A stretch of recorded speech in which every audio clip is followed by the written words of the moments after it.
이쪽으로 도망치던 사내와 계집을 보지 못하셨습니까? 둘이 대체 그 안에서 뭘 하시려고? 너였어? 대군을 저리 만드니가? 오늘 밤 원자를 천지자궁께 올릴 것이오. 발척기를 그곳으로 인할 것이옵니다.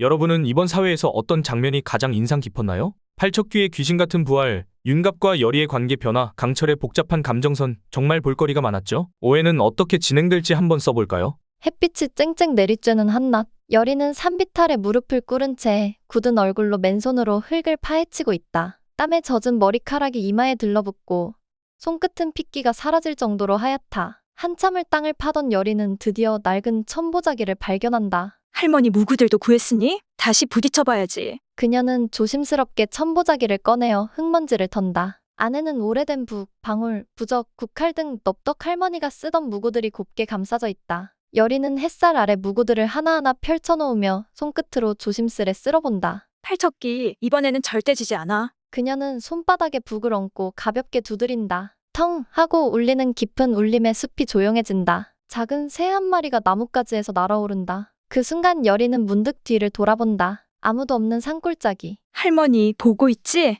눈앞이 아득해지지만 여리는 고개를 끄덕이며 무구들을 품에 꼭 껴안는다. 그녀의 등 뒤로 바람이 살짝 지나간다. 반드시 이번에는 지켜낼 거야. 따가운 햇빛이 법당 지붕을 쓸고 간다. 여리, 윤갑, 가섭스님, 노스님이 함께 계단을 내려오고 있다. 떠날 생각인 게냐?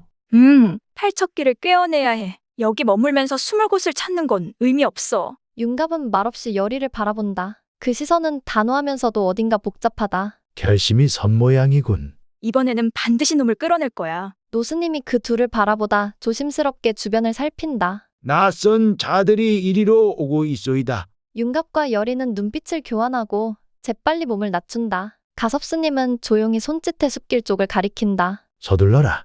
여기서 더 엮이면 곤란하다. 윤갑은 여리의 손목을 잡고 빠르게 숲 쪽으로 향한다. 여리는 뒤를 한번 돌아보며 굳은 다짐을 다시 새긴다. 이제 더 이상 물러서지 않아? 햇살이 쏟아지는 숲길. 윤갑과 여리는 숨을 죽이며 바위 뒤에 몸을 숨긴다. 숲풀을 헤치고 무사며치 다가온다. 그때 저만치 숲길 옆 상인 무리가 짐을 싣던 가마를 내려놓고 근처 시냇가로 물을 뜨러간 틈을 타 가마가 비어있다. 가마는 당초 산속 장사꾼들이 장터로 이동하는 중 잠시 쉬려던 것이었다. 윤갑은 눈치를 채고 여리를 이끈다. 저기다. 둘은 재빠르게 가마 안으로 몸을 숨긴다. 가마 안은 좁고 둘은 숨을 죽인 채 밀착해 있다. 잠시 후 수상한 남자들이 다가온다. 이쪽으로 도망치던 사내와 계집을 보지 못하셨습니까? 아니요. 짐 풀다 말고 잠깐 물 들어갔던 참이라서. 수상한 움직임이 있거든 바로 알리거라. 예, 알겠소. 가마 안. 여리는 긴장한 채 숨소리조차 죽인다. 심장이 터질 것 같아. 윤갑은 자신도 모르게 여리 쪽으로 몸을 더 밀착시키며 그녀의 입가를 가볍게 손으로 막는다. 여리도 반사적으로 윤갑의 입을 손으로 가린다. 숨소리, 가슴 뛰는 소리만이 좁은 가마 안을 채운다. 밖에서 가마 주인의 농담 섞인 목소리가 들린다. 둘이 대체 그 안에서 뭘 하시려고?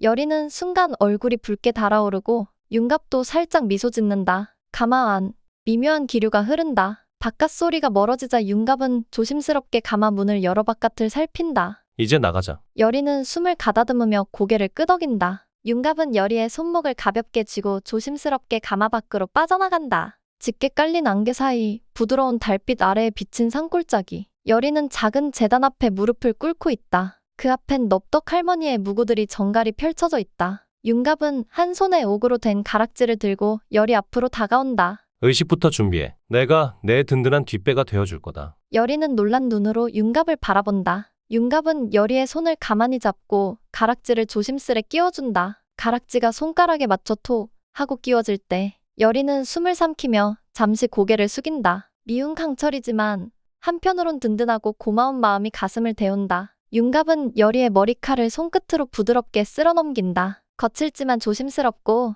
묘하게 따뜻한 손길. 밤하늘 아래 두 사람의 그림자가 조용히 맞닿는다. 산바람에 흩날리는 무구의 깃발이 부드럽게 펄럭인다. 한낮, 눈부신 햇살이 궁궐 담장을 넘어 쏟아진다. 윤갑과 여리는 무사들에게 둘러싸인 채 묵묵히 걷고 있다. 앞장서던 무사가 돌아서며 짧게 말한다. 너희를 급히 찾는 분이시다. 윤갑은 시큰둥한 표정으로 어깨를 으쓱하며 걷는다. 찾는다니 따라가 주지. 여리는 굳은 얼굴로 궁안을 살핀다. 어딘가에서 묘한 긴장감이 흐른다. 궁녀들 사이로 조심스런 속삭임이 퍼지며 대군 저하께서 병세가 더 깊어졌대. 밤마다 악몽을 꾸시고 사람도 못 알아본다던데? 여리의 눈빛이 어두워진다. 윤갑과 여리는 무사들의 호의를 받으며 깊은 복도를 걷는다. 한켠에서는 의원들이 분주히 오가고 있고 가끔씩 들리는 절박한 속삭임들. 영약도 듣지 않으시옵니다. 혼이 나간 듯한 눈빛이라오. 닫힌 문틈 너머로 창백하게 누운 영인대군의 모습이 언뜻 비친다. 눈은 떠있으나 아무것도 보지 못하는 텅 빈 시선. 그 곁에 선희정은 굳은 표정으로 침묵을 지키며 놈의 흔적이 아직 이 궁에 남아있다. 곁에 있던 신하가 움찔하며 고개를 숙인다. 여리는 숨을 삼키고 윤갑을 바라보는데 윤갑 역시 싸늘하게 굳은 표정이다. 이건 더 오래 끌 문제가 아니다. 빨리 끝내야 해. 그 순간 문이 열리고 무사들이 다가와 두 사람을 부른다. 폐하께서 기다리신다. 윤갑과 여리는 서로를 잠시 바라본 뒤 고개를 끄덕이며 무거운 발걸음으로 따라간다. 풍사는 수십 개의 촛불을 켜놓고 무거운 숨을 내쉬며 붓을 쥐고 있다. 탁자 위엔 낡은 부적과 함께 정성스럽게 갈아낸 붉은 안료가 놓여있다. 풍사는 천천히 부적 위에 글을 써내려가는데 손끝은 떨림 없이 정확하다. 천지장군이시여, 이 하찮은 종에게 힘을 내리소서. 그는 삼배를 올리고 향을 높이 피운다. 향로에서 검은 연기가 피어오르며 방안을 자욱하게 메우고 탁자 한쪽 오래된 북이 텅하고 저절로 울린다. 풍사는 고개를 숙이며 팔척기, 천지장군이 강림할 시간이 가까워지고 있다. 전판을 두드리자 튀어오른 전패는 흉한 형상을 그린다. 검붉은 색이 퍼지는 전패를 본 풍산의 눈빛이 번뜩이는데 원자를 제물로 삼으면 장군님께서 온전히 깃드시리라. 그는 붓을 내려놓고 두 손을 모은다. 탁자 위 완성된 부적에 쓰여진 글귀. 헌, 바칠 헌. 풍산은 이글거리는 촛불 앞에서 눈을 감고 오늘 밤 이 궁이 다시 장군님의 궁이 되리라. 밖에서는 이미 긴 밤의 서곡이 시작되고 있었다. 햇살이 부드럽게 스며드는 궁궐 안작은 정원. 여리와 윤갑은 조심스럽게 회랑을 따라 걷고 있다. 그때 어디선가 거친 숨소리와 함께 쿵! 회랑 담장 너머에서 무언가가 뛰어내린다. 흙먼지 사이 보이는 건 한쪽 다리를 절룩이는 존재, 외다리귀.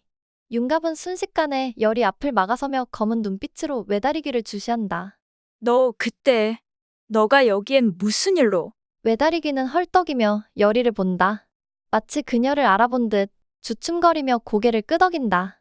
대군을 저리 만드니가 너였어? 외다리귀는 격하게 고개를 저으며 손을 허공에 휘저어 부정한다. 놈은 아니다. 이건 겁을 먹고 도망쳐온 하찮은 귀일 뿐이다. 여리는 외다리귀를 주시하며 조심스럽게 물어본다. 그럼 왜 골까지 온 거야? 외다리귀는 몸을 움츠리며 뒷걸음친다. 양손으로는 허공의 원을 그리듯 휘젓는다. 걸 안에 엄청난 무언가가 깨어났다는 거야. 윤갑은 낮게 중얼거리며 팔척귀, 놈의 기운이 궐 안을 뒤흔든다. 외다리귀는 더 이상 머물 여유가 없다는 듯 허겁지겁 회랑 뒤 어둠 속으로 사라진다. 여리는 외다리귀가 사라진 쪽을 한참 바라보고는 숨는다고 끝나는 게 아니야. 윤갑은 그런 여리를 말없이 바라보다가 조용히 등을 내민다. 가자. 놈을 괴멸시킬 준비를 해야 해. 여리는 깊은 숨을 삼키며 윤갑의 등을 따라 걷는다. 멀리서 정적을 깨는 까마귀 울음소리가 허공을 가른다. 풍사는 으슥한 법당 안 촛불과 붉은 천지상 앞에 무릎을 꿇고 앉아있고 그 주변은 낡은 부적들과 금빛 천이 어지럽게 흩어져 있다. 풍사는 광기 어린 눈으로 부적을 펼치며 부지런히 기운을 모은다. 천지장군님, 받아주소서. 오늘 밤 드디어. 그는 짧게 웃으며 부적에 핏자국을 그린다. 오늘 밤 원자를 천지상 올릴 것이요. 풍사는 팔척귀를 천지장군이라 부르며 왕가의 핏줄을 제물로 삼아 팔척귀의 힘을 빌려 세상을 뒤엎을 계략을 꾸미고 있다. 그는 촛불을 바라보며 중얼거린다. 천지장군님, 어서 이 재물 받아주소서.